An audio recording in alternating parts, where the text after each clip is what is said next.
回应你心。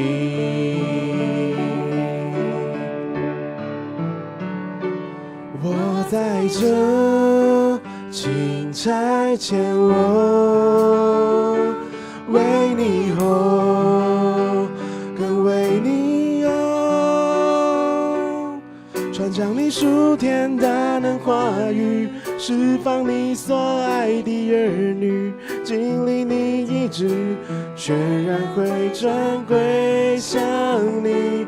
我在这，请差遣我，为你活，更为你有，在你的面前的梦成虚，生命能无愧你心意。主，我在这里，只与你同行。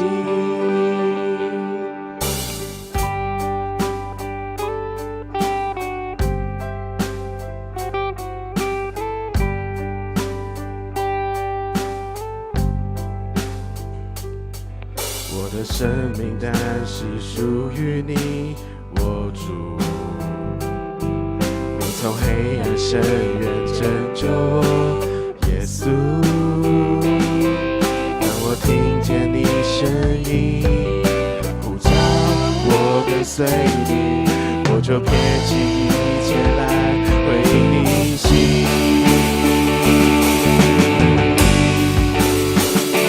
我在这，请差遣我，为你活，更为你有，传讲你属天大能话语，释放你所爱的儿女，经历你医治，全然会转归向你。我在这，请差遣我，为你活，更为你有，在你的面前的梦成虚，生命能无愧你心意。主，我在这里，只与你同行。你拣选不曾改变，你呼召我仍坚决，求你坚固我，求你带领我，我所求所愿所要，全然交付你脚前，求你悦纳我一生的交托。你拣选不曾改变，你呼召我仍坚决，求你坚固我，求你带领我，我所求所愿所要，全然交托你脚前，求你悦纳我一生的交托。我在这，请差遣我，为你活，更为你有，传讲你属天大能话语，释放你所爱的儿女，经历你医治，全然会转归向你。我在这，请差遣我，为你活，更为你有，在你的面前的梦成虚，生命能无愧你心意。主，我在这里，只与你同行。我在。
弟兄姐妹们平安，平安。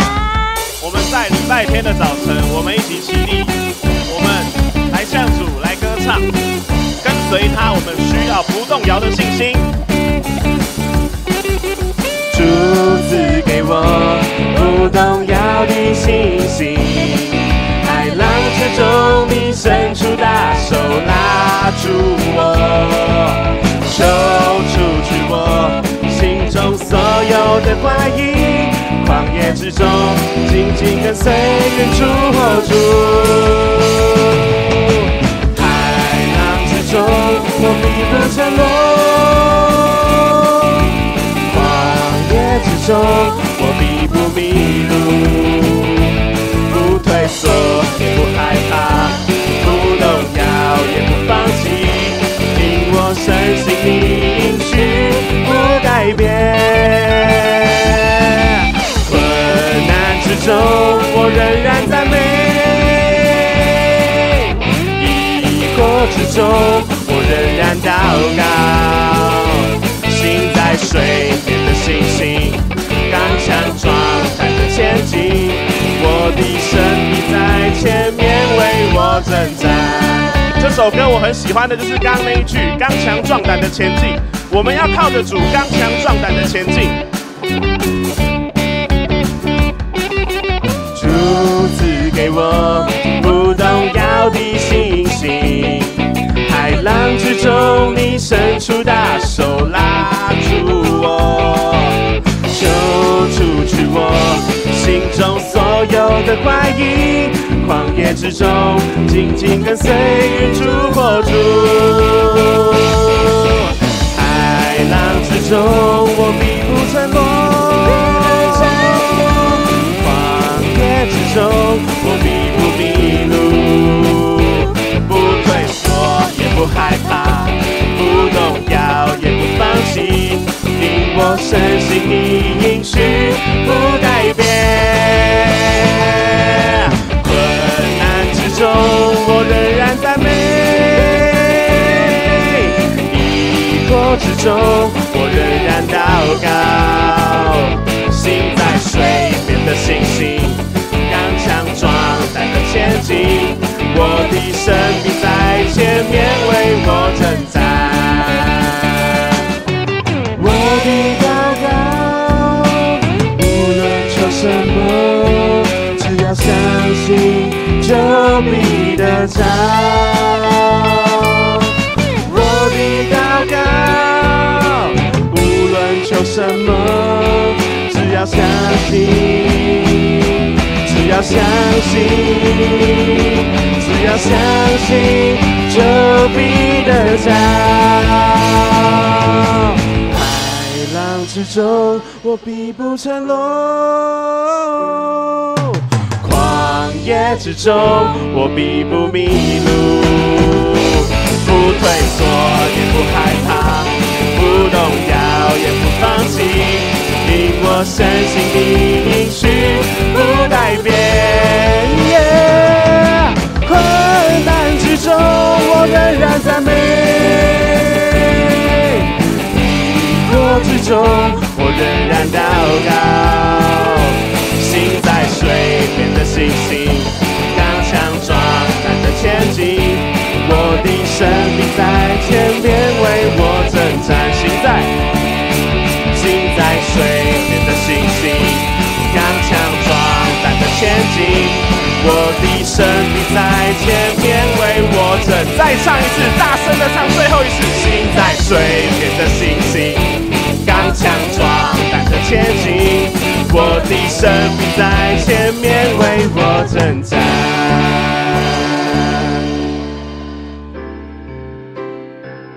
我要追求你主，我将生命献给你，牵引我更亲近你，你大能更新我灵，无人能与你相比。主，我仰望你的容颜，我敬拜你，在灵与真理里。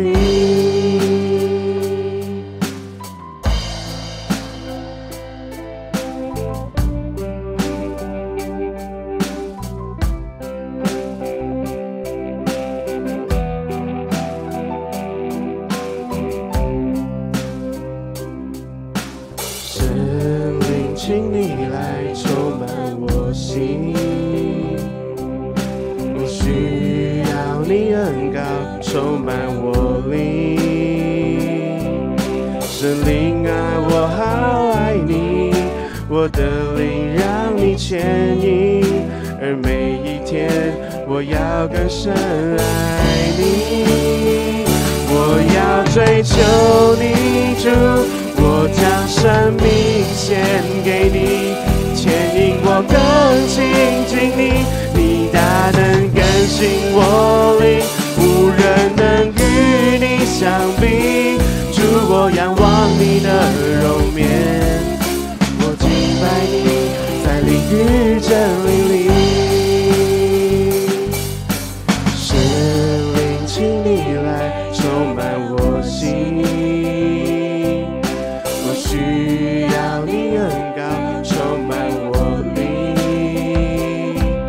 神灵啊，我好爱你，我的灵让你牵引，而每一天我要更深爱你，我要追求你主，我将生命献给你，牵引我更亲近你，你大能更新我灵，无人能与你相比，主我仰望你的容面，我敬拜你在灵与真理里，求你主，我将生命献给你，牵引我更亲近你，你的能更新我灵，无人能与你相比，主我仰望你的容面，我敬拜你在灵与真理里，我敬拜你在灵与真理里。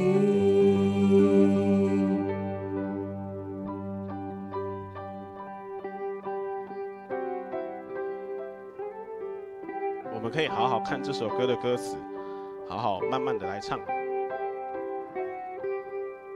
我的生命单是属于你，我主，你从黑暗深渊拯救我，耶稣。当我听见你声音呼召我跟随你，我就撇弃一切来回应你心。我的生命单是属于你，我主。你从黑暗深渊拯救我，耶稣。当我听见你声音呼召我跟随你，我就撇弃一切来回应你心。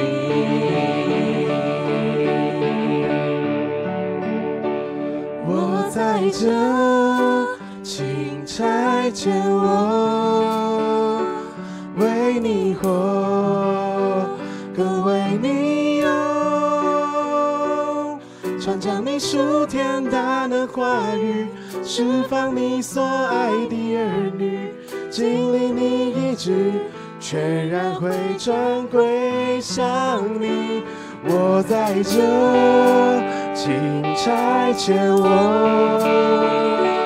为你活，更为你用，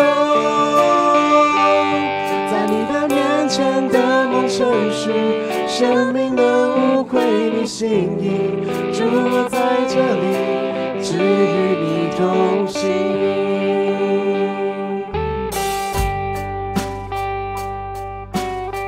用祷告的心，我们再来唱一次。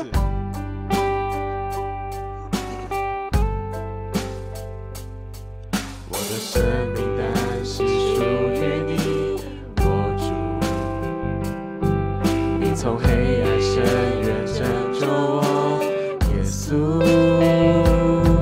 当我听见你声音呼召我跟随你，我就撇弃来回应你心。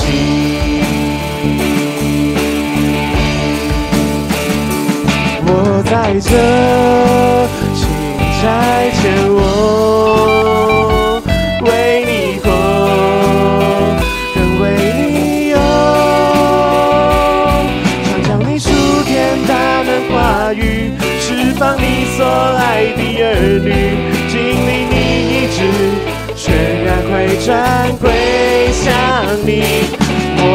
这，请差遣我，为你活，更为你有，在你的面前的梦程序，生命能无悔你心意，主我在这里，只与你同行。你拣选不曾改变，你呼召我仍坚决，求你坚固我，求你带领我，我所求所愿所要，全然交付你脚前，求你悦纳我，我一生的交托。你拣选，你拣选不曾改变，你呼召我仍坚决，求你坚固我，求你带领我，我所求所愿所要，全然交付你脚前，求你悦纳我，我一生的交托。我们大声来向他唱。你拣选不曾改变，你呼召我仍坚决，求你坚固我，求你带领我，我所求所愿所要，全然交付你脚前，求你悦纳我，我一生的交托。我在这，请差遣我，为你活，更为你有，传讲你属天大的话语，释放你所爱的儿女，经历你医治，全然归转归向你。我在这，请差遣我，为你活，更为你有，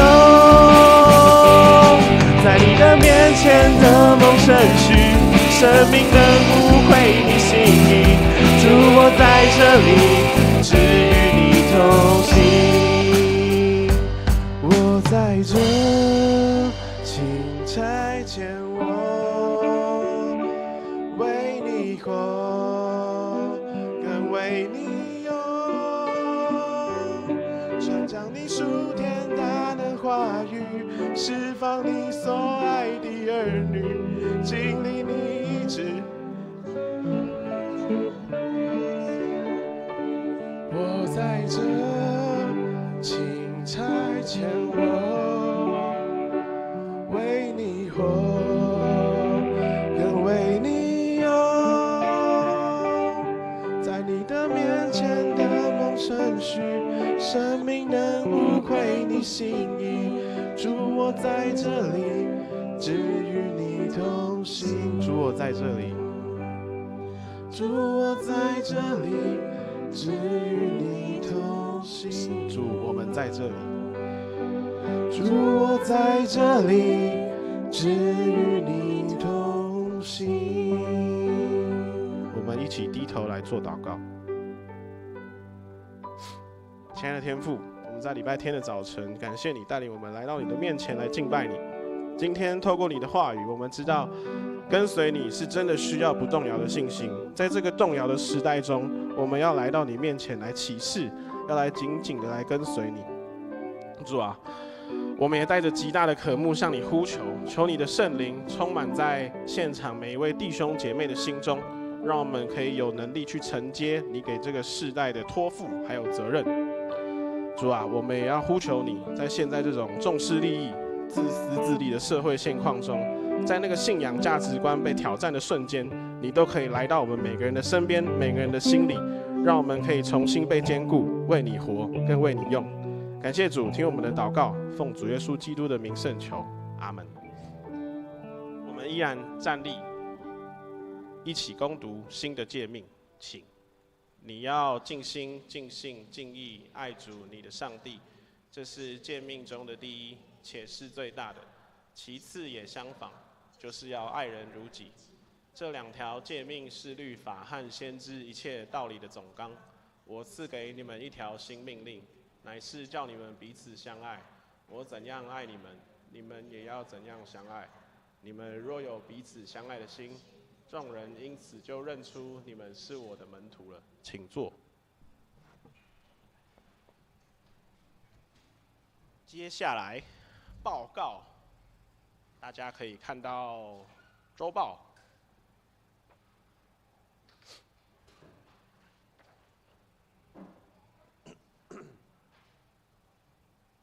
好，我们首先为了前2天的，就是这礼拜的台风巴威造成的灾情，愿主赐下信心盼望，然后让受灾区赶快可以恢复原貌。那再来教会消息，2位牧师原定7月7号跟7月11号返乡探亲，受到巴威台风的影响，延期至7月16到18。第二点，下主日7月18到19儿童主日学生活营，地点在桃园的渴望园区。2位牧师从金门返台后，会直接驱车前往加入营队。我们也为这趟路程来帮牧师来代祷。然后第3点，请各团契会计最迟于本主日将上半年财务收支报告及账册整理完毕，交给因干事会诊，以利查账委员查账。第4点，7月25号礼拜六下午2点召开小会，下午3点召开长执会，请长执同工留意。第5点，7月26号礼拜六下午1点会举办社青还有情色团契的联合茶会，地点在4楼的综合教室，请社青以及情色团契的契友可以踊跃的报名参加。然后下面的团契消息，一样是7月25礼拜六下午3点有妇女团契的聚会，主理是五郎长老分享。然后7、8月的松年团契放暑假，我们聚会暂停。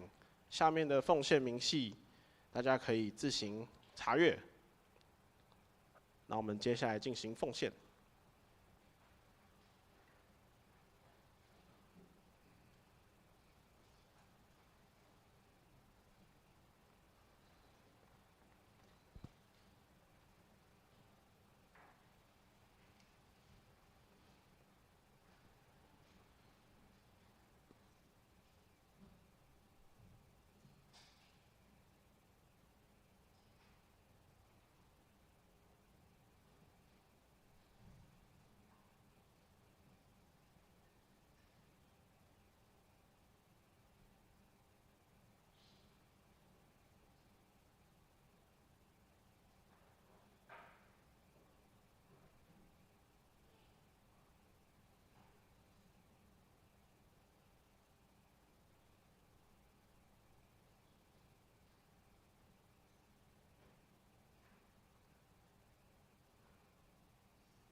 我们一起低头来做奉献祷告。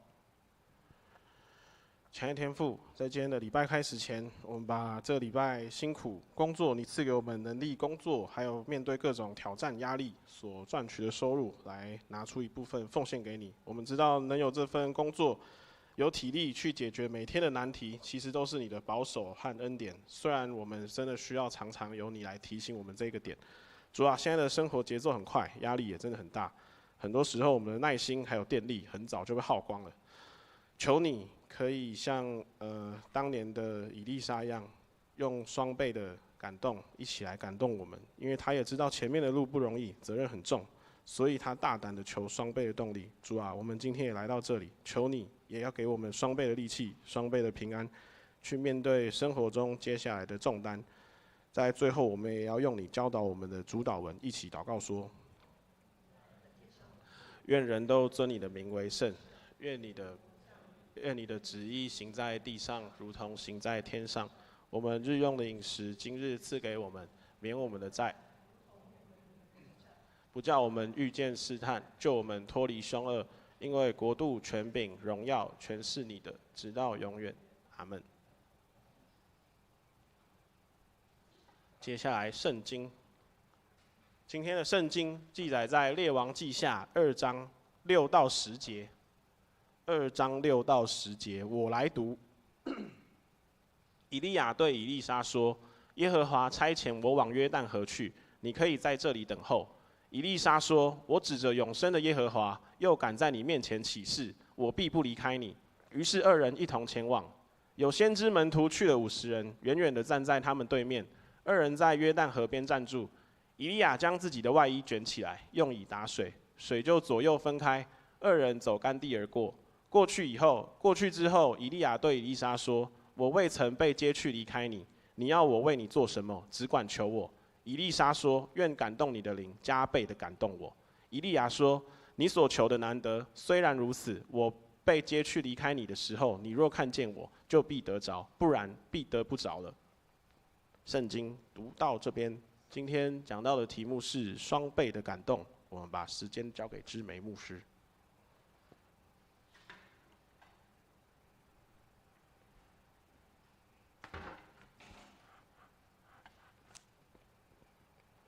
好，大家平安。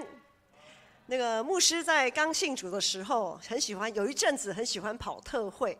那在特会里面呢，最常听见台上牧师讲的一句话呢，就是“愿感动以利亚的灵，双倍的感动你们”。那这对当时的我来说，这句话确实蛮振奋人心的。但其实我并不明白这句话的重量是不是我所能承受的，只觉得福气越多越好啊，没有什么不好啊。好，上帝要给什么尽量给，尽量给，好，还双倍这样。那如今牧师想透过今天这段经文来让大家一起来思考，我们是不是真的已经，如果你也羡慕这样子双倍的感动，那你是不是已经准备好要来承接，让感动以利亚的灵双倍加倍的感动你们？在今天的这段经文里面，我们看到，我们可以跳到经文的那一页 PPT。好，这边呢，我们会看到以利沙坚定的跟随他的老师以利亚。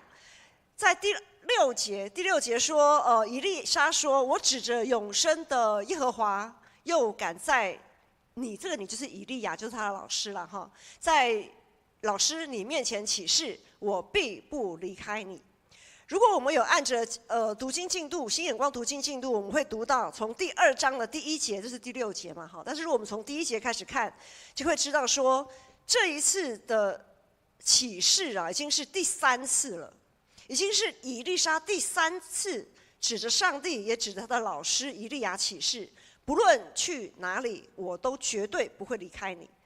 上帝在同一天，都在这一天，同一天3次。差遣以利亚前往不同的地方，那么以利沙呢，也在同一天一连3次指着他的老师以利亚立下誓约。这一天非常的特别，这一天呢，就是以利亚知道上帝要接他升天的那一天。意思是在这一天，上帝要以利亚结束你在地上的日子，结束你在地上所有的侍奉。同样的事件，同样的消息，这样子的事情呢，以利亚其实已经早在这一天之前，已经去告诉他各地的门徒了。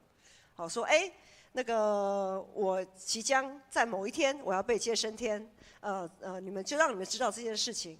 好，同样的事件，同样的消息呢，听在以利沙的耳朵里面，同样是以利亚的门徒哦。好，以利沙的反应特别不一样。今天他的老师以利亚就要被上帝接走了，只有以利沙一如往常紧紧地跟着他的老师。至于其他的那些门徒，就好像在旁边看一出戏一样，只想知道以利亚会怎么样被接走。他们就常常私底下聚在一起，七嘴八舌说：“老师，我们的老师以利亚要被接走的时候，会不会有什么神机奇事发生啊？天空会怎么开啊？然后那个旋风，那个什么龙卷风会怎么下来，然后把它卷上去啊？好，这情况会是怎么样？”他们常常在那边在研究这件事情。我们就来看以利亚要被上帝接走的这一天，到底发生了什么事。首先，上帝差遣以利亚前往伯特利这个地方。伯特利在以前呢，其实是个以敬拜上帝为中心的城镇，但是在以利亚他们现在这个时候，伯特利已经到处都是偶像林立。以利亚心想说：“我就已经要离开了，今天就是我要被接升天的时候。我对伯特利其实已经无能为力了，因为我能做的都做了，我能说的也都说了。那也不是伯特利，也不是一个很好来拍照打卡的地方，对不对？好，对他来讲，这不是一个很好拍照打卡的地方。于是就吩咐以利沙啊，不要跟着他了，你不要再跟着我了，那不是什么好地方，好，没什么好留念的，你就留在这里吧。好，这样。但是以利沙就是这一天的第一次对他的老师说：“我必不离开你。”然后两个人呢就一起前往伯特利。走没有多久就到了伯特利。在伯特利当地也有一群以利亚的门徒，他们看到老师跟以利沙这样子到了伯特利，他们就赶快把以利沙抓到一边。以利沙，我们问你吼，你知道今天你师父、你的老师要被上帝接走吧？好，当然知道，怎么会不知道呢？这些门徒其实要问的是，你这一路上从跟着老师一路来到伯特利，这一路上有看到什么事情吗？有看到什么现象发生吗？有看到云彩变成红色的、橘色的、黄色、蓝色等等之类的吗？以利沙对这些外显的现象不感兴趣，就立刻打断他们，叫他们不要再没事在那边嚼舌根。他们经过短暂的休息，上帝又差遣以利亚，同样这一天前往耶利哥。耶利哥这个城镇在约书亚带领以色列过约旦河进入迦南地攻占迦南的时候，有上过主日学的都知道耶利哥城怎么倒塌的嘛，对不对？好，上帝曾吩咐这个耶利哥呢，耶利哥城里面的东西全部都要毁灭，而且不能再重建，就是让它一直荒废到永远就对了。但是如今的耶利哥城不但被重新建造，而且跟伯特利一样，到处都是偶像林立，到处都是应当毁灭，却当时有毁灭了，但是后来又被建造起来的东西。同样，以利亚也不希望以利沙再跟着他了，已经逆袭到伯特利了，不堪回首的地方，你还要再去跟我去耶利哥吗？不用了啦，好，不用再去耶利哥了。以利亚还是一直要把以利沙留在那里，但是以利沙这一天第二次一样对他的老师起誓说：“我必不离开你。”然后他们两个人就一起再前往耶利哥。从伯特利到耶利哥大概走，他走了半天，他们来到了耶利哥。同样在耶利哥也有一群门徒，以利亚的门徒，把以利沙拉到一边去，在那边想要了解，在这个过程当中，你一早跟着老师走到这边来，有发现什么事情吗？有看到什么现象发生吗？有什么神迹奇事吗？等等等等的。他们对这种事情非常感兴趣。同样，以利沙打断了这个话题，叫他们不要再问了。他们在耶利哥屁股还没坐热，上帝又差遣以利亚前往约旦河。同样，以利亚再一次要以利沙留着吧，不要再走了。以利沙仍然像以前一样，之前不管是去伯特利还是去耶利哥，他一样要紧紧跟着他老师。就在今天记载这段经文里面，唯一不同的是这一次有50个门徒，在耶利哥城有50个以利亚的门徒要跟着他们一同前往约旦河。但是他们就走到快靠近约旦河的地方，他们这50个人就停住了。然后呢，就剩下以利亚跟以利沙就走到约旦河边。他们只是那50个门徒就远远的看着，想要看有什么，看有什么事发生，然后可以当作他们茶余饭后的话题。第8节，果然有事发生了。第8节说，以利亚将自己的外衣卷起来，用来打水，水就左右分开，两人呢就走干地过去。这对信仰群体来说是一个相当熟悉的画面，因为当初约书亚就是这样子带着以色列越过约旦河进入应许之地。约旦河是进入应许之地的起点，这个起点标记着他们对上帝有莫大的信心，也标记着上帝的应许一句话都不会落空。就在以利亚要升天要被上帝接走的最后这一天，不论是伯特利、耶利哥还是约旦河，上帝带着以利亚这样子走一趟，所要表明的是什么呢？所要表明的是上帝的应许还在，但是以色列人对上帝的信心却已经荡然无存。他们只有表面上行礼如仪的在敬拜上帝，但是他们的心早就已经离开上帝，非常的遥远。我们稍微来统整一下刚才牧师说的这一些。以利亚要被上帝接上，用旋风接上天的这一天，有2个重点。第一个，以利亚3次要把以利沙留下来，以利沙也一连3次坚定的起誓说：“我绝对不会离开你。”第二个就是有一群门徒跟以利沙完全不一样，那一群门徒非常的好奇，好奇心非常的重。他们常常七嘴八舌的想要从以利沙的口中得到2手消息。当然，甚至有50个门徒也想自己一窥究竟，到底他们的老师以利亚要怎么样被旋风接上去？如果今天牧师要被上帝用巴威台风接上去，大家有没有很好奇会是什么样的情况？怎么卷的啊？我怎么飞的啊？好。会很好奇吧？好，这些门徒就非常的好奇。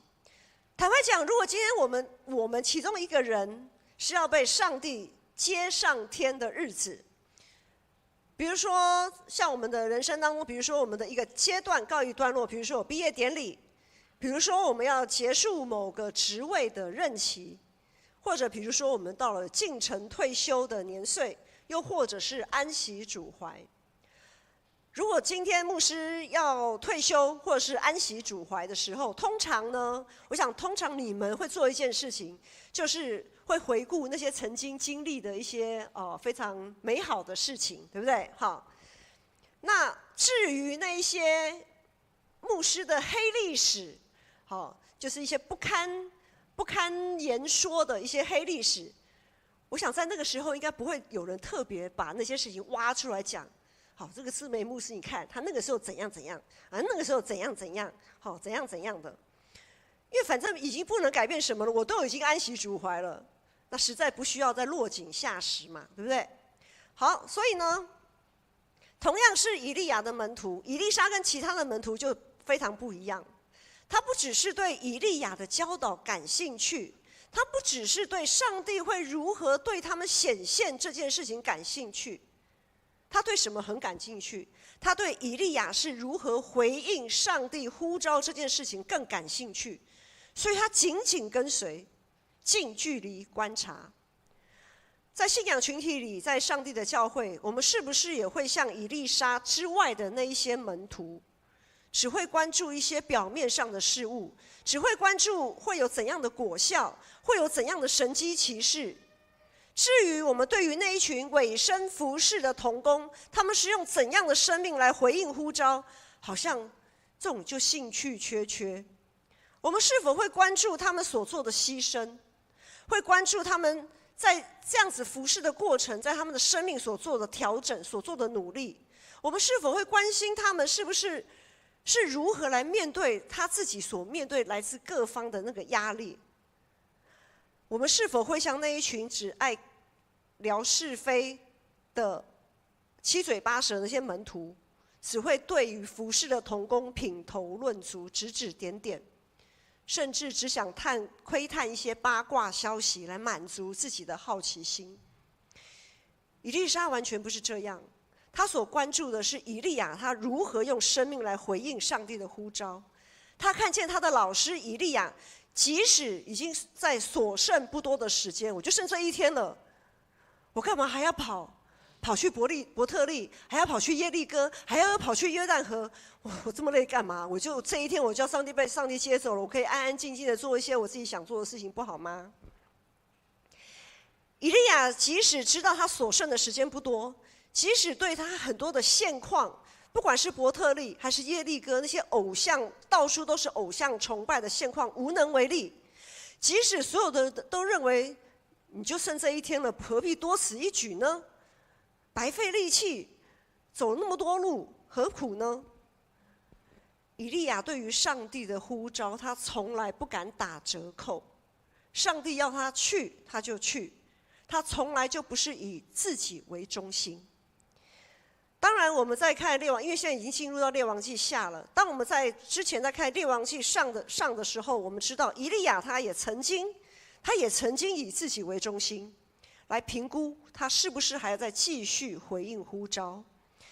他曾经在加密山一个人就大战450位巴力的先知。就在他赢得胜利之后呢，然后却被当时的王后耶洗别怎么样追杀嘛？耶洗别追杀他，他就躲起来，然后在那边埋怨，在那边唉声叹气。他跟上帝摔跤说：“我不干了，我做这么努力，结果得到这样的结果，我不做了，我要退休了，我不做了，我要离开这个职场，我要离开这个禾场，我要离开我这个位置，我都什么都不要做了。”他跟雅各一样跟上帝摔跤，摔了好几个回合，最终他仍然回到他信仰的初衷，以上帝为中心来做思考。他以上帝的意念作为他行动的准则。如今以利亚确实知道以利沙与其他的门徒有所不同，因此以利亚就对以利沙说，在今天的第9节前面说什么呢？他说啊，我未曾被接去离开你，就是我现在还在嘛，我还没有被接去离开你之前，你要我为你做什么，你只管求，你想求什么你就求。那机会来了，机会是给预备好的人，但是这个预备好并不是指我们有多少的资源，也不是我们个人有多强的学经历，不是的。这个机会是给意志坚定、信靠顺服、愿意紧紧跟随的人。然后以利沙就说：“他说要求什么呢？他提出了他的想要。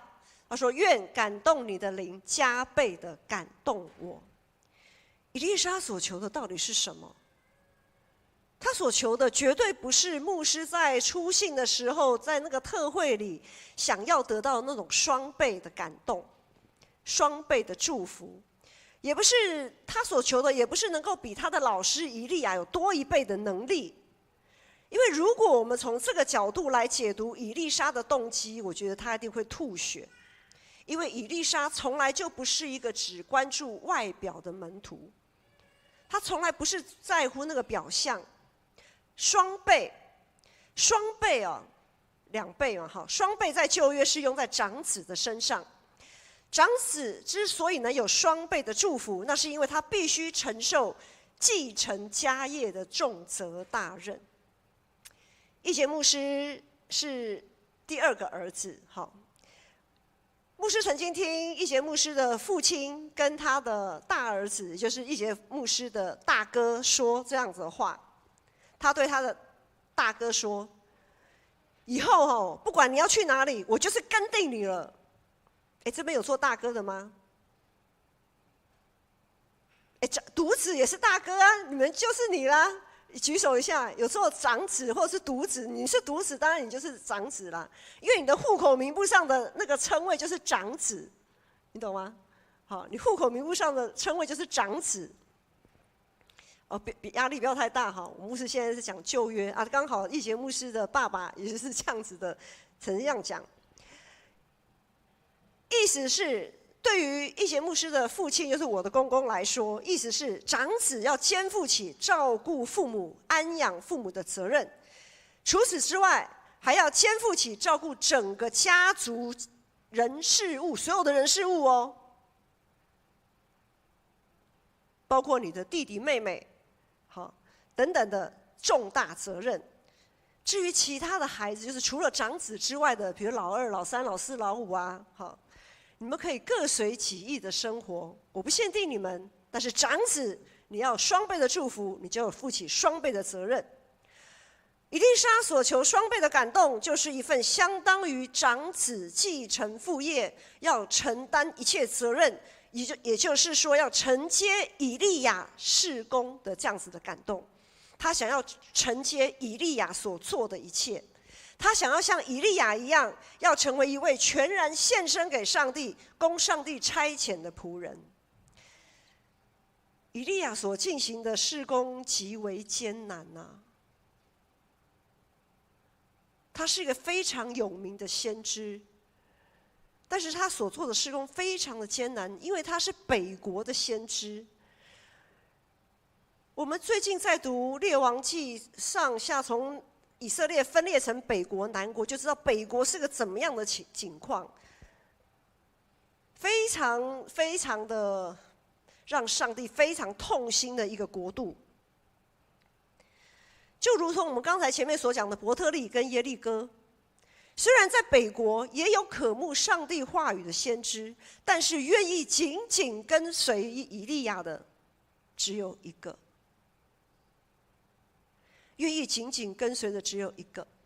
所以呢，牧师觉得，如果今天这个以利亚他是现在的牧师，如果牧师我每个礼拜在传讲在带领，如果能够有一个愿意紧紧跟随上帝的话语，哇，那我就比以利亚还成功哎，我就要感谢主嘞。所以从这边大家可以想象，北国成为北国的先知，真的一点好处都没有，在他面前的是多么大的困难，多么大的困难。但是今天以利沙，他要的是这个，是这个吗？以利沙可能也还不太确定，他所求的是不是他能承受的。然后第10节，以利亚就说：“你求的是一件难事，你知道吗？你确定吗？你确定你能承受你所求的东西吗？”好，然后以利亚就说：“我被接去离开你，好，就是你所求的很难呐。虽然如此，我被接去离开你的时候，你若看见我，那就必得着；你如果没有看见我，那就你就放下吧，不要再这么执着了，哈。因为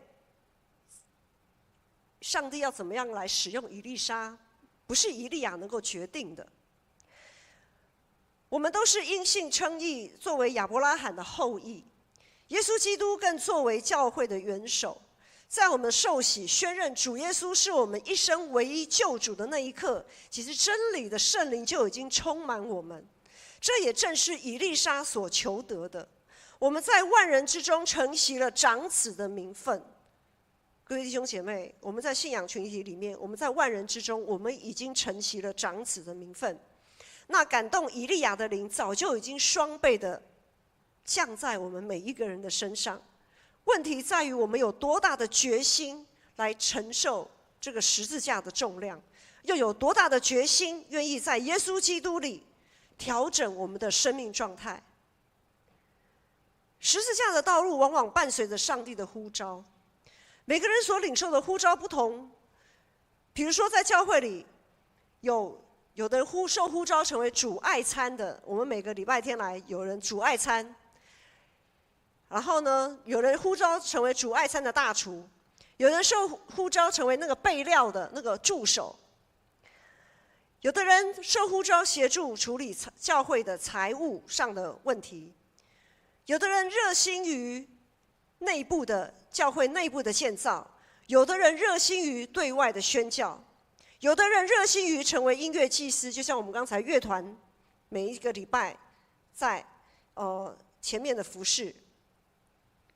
有的人很想成为长职同工，有的人被呼召去读神学院，但是也不是每个去读神学院的人都会去牧会，因为有些人受呼召去读神学院，可能只是要吸收知识、增广见闻、扩展自己在教会服事上所需要的能力。除了在教会内部，我们在社会上的身份也是上帝对我们的呼召。我们是台湾的公民，我们可能是父亲的身份，可能是母亲的身份，可能是老师，可能是学生，可能是各行各业的老板、员工或各职级的主管等等，这些都是我们的呼召。或许有人会像以利沙很羡慕，也很立志要成为主爱餐的大厨，成为那备料的副手。因为我不晓得你们有没有注意去观察，他们在主爱餐在备料的时候，那个神情非常的认真，那个认真的身形、认真的表情，真的会被感动。除了主爱餐这件事情，乐团在台上服事，他们认真的服事，认真的练习，或许有人会想要成为乐团的其中一份子，也或者有人会想要成为牧师。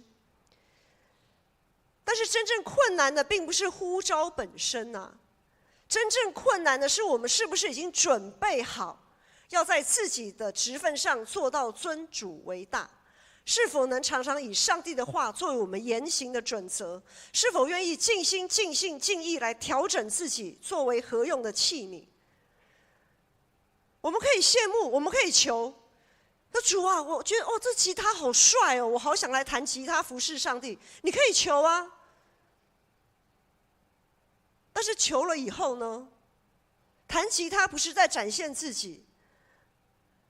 你看到的，我们如果只是看表象，或许你觉得哇，伯彦好帅哦，你那个电吉他如何如何，钢琴很帅耶，也是怎样的，咻一下怎样怎样的，打鼓的、贝斯的什么，大家都好帅哦，领唱的这么有 power， 配唱的这么厉害，这么会合音，或许你会很羡慕某一个人、某一个角色、某一个职分，你可以求，但是我们不能只看这些表象。如果只看表象，或许就只是这样子而已。如果你看见他们服侍的人，他们是用怎样的时间，怎样的一个愿意，在这么忙碌，在这么压力大的一个时间空间当中，他们不会因为反正有人代班，我就可以轻松一点了，这个礼拜我不要啦。牧师观察到的是，他们即便在非常忙碌、非常许多不可抗力因素之下，他们还是愿意彼此 cover 彼此的，就是在不可抗力之下，他们愿意主动的来 cover 彼此服侍的位置，而不是只想到，反正钢琴有很多人嘛，我钢琴我不要，反正怎么有很多人嘛，反正我不要，伯彦比较倒霉一点，逃不掉哈。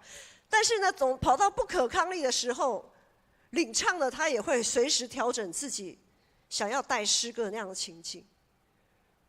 这才是我们要去观察到的生命的状态，才是我们要去理解到的，我们要用怎么样的生命态度来调整去服侍，而不是只是想要捡便宜的、捡好用的、看好玩的。如果我们只是看表面，那牧师必须要说，那可能你还没有准备好。你可以求，但是你要准备好。十字架的道路确实是一条相当艰难的道路啊，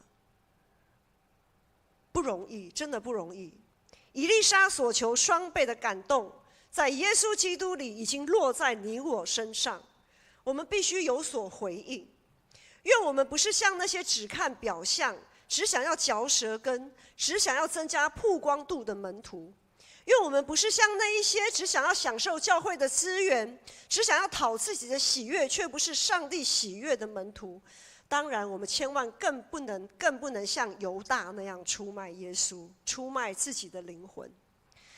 借着这段经文，愿我们再一次立定心志，来对我们的主说：主啊，不论你要去哪里，不论你要我往哪里去，不论现在的境况如何，不论我现在的生命状态有多么的糟，我都要紧紧跟随，永不离开。弟兄姐妹，我们要一起立来唱这首诗歌，用这首诗歌来沉淀我们的心，重新来思考，重新来反省，我们对上帝的呼召是不是看得太轻了？我们是不是常常在挑拣？我只要选轻的十字架，那些重的我就摆一边，或者是撸给别人。我们借着这首诗歌，再一次的在主面前坚定说：主啊，我在这里，请差遣我。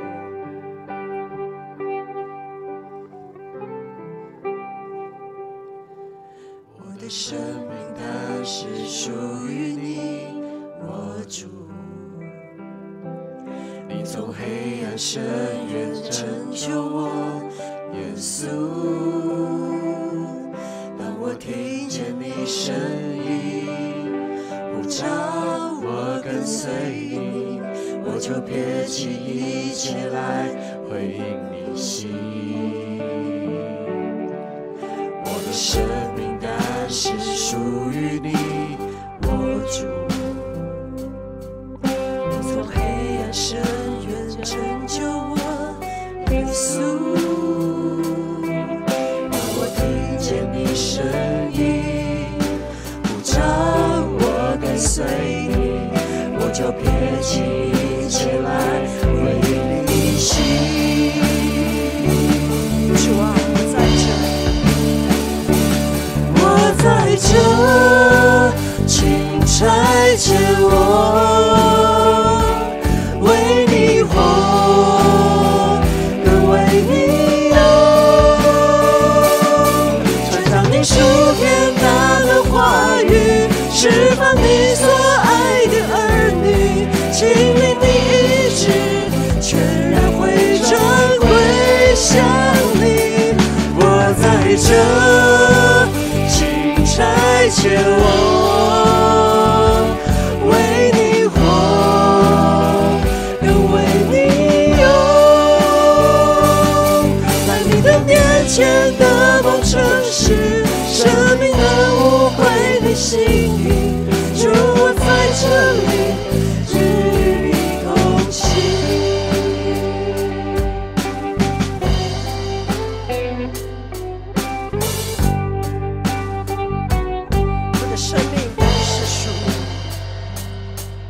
我的生命乃是属于你，我主。你从黑暗深渊拯救我，耶稣。让我听见你声音，呼召我跟随你，我就撇弃一切来回应你心。主啊，我们在这里。我在这，请差遣我，为你活，更为你有，传讲你属天大的话语，释放你所爱的儿女，经历你医治，全然回转归向你。我在这，差遣我，为你活，更为你有，在你的面前的梦城市，生命的无悔的心意，主我在这里，只与你同行。主你拣选，你拣选不曾改变，你呼召我人间追求你眷顾我，求你带领我，我所求所愿所要，全然交托你脚前，求你悦纳我一生的挑破。你拣选不曾改变，你呼召我人间追求你眷顾我，求你带领我所求所愿所要，全然交付你脚前，求你悦纳我一生的交托。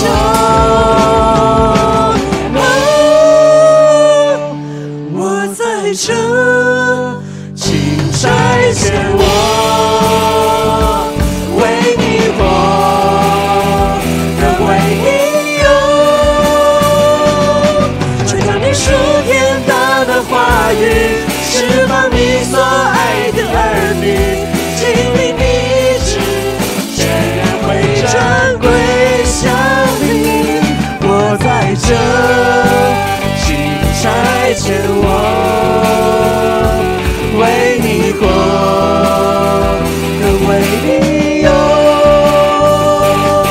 在你的面前的梦程序，生命的无悔的心意，主我在这里，只与你同行。我在这，请差遣我，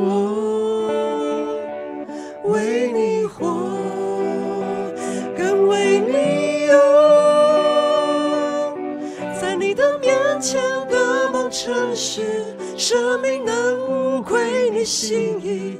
主，我在这里，只与你同行。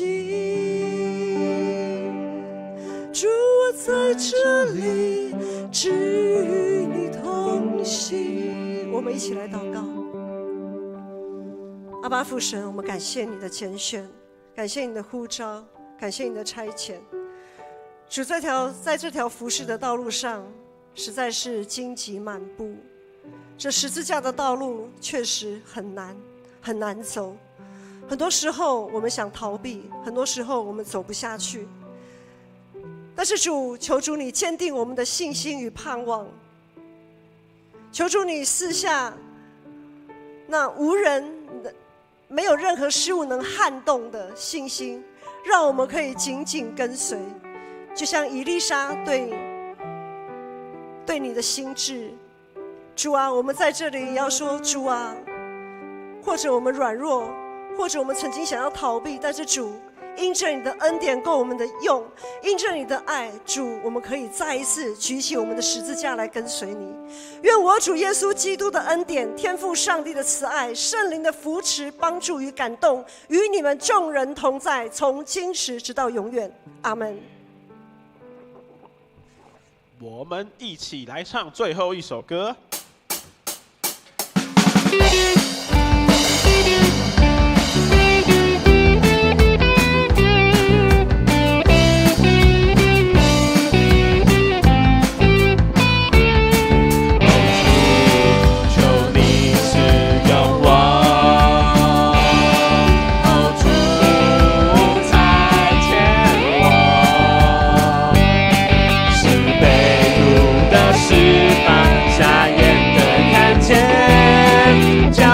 受压制的自由，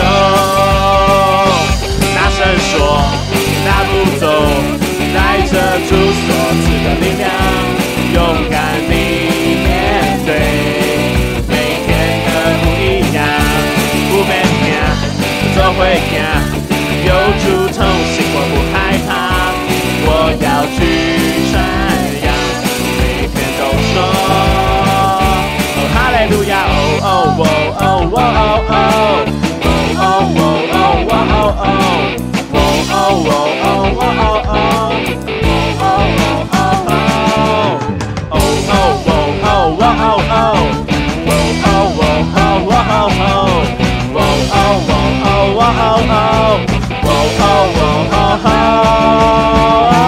大声说，嘿，大步走，带着主所赐的力量，勇敢地面对每天的不一样，不被怕，嘿，做会怕，嘿，有主同行，我不害怕，我要去传扬，每天都说，哦哈利路亚，